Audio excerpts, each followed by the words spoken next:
Welcome to Blizzard Fire. We hope this video helps fire up your solution. You're ready to add a card. Start now by opening Alipay and going to Wallet.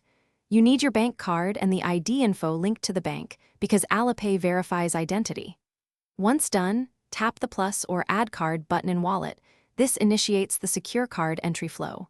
Make sure your phone can receive SMS for one-time codes.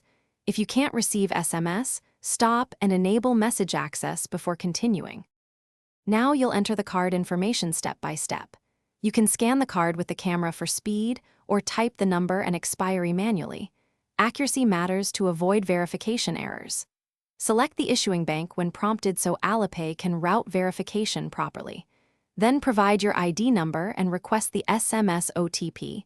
Enter that code promptly.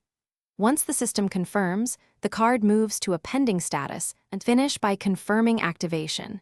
You may set the new card as default for payments and enable fingerprint or quick pay for faster checkout. Make sure to review any daily limits or bank-specific restrictions so you know how the card will behave. If the add card step fails, double-check your ID details, ensure SMS reception, and verify the bank supports Alipay linking. If problems persist, retry after a few hours or contact your bank to confirm backend linking.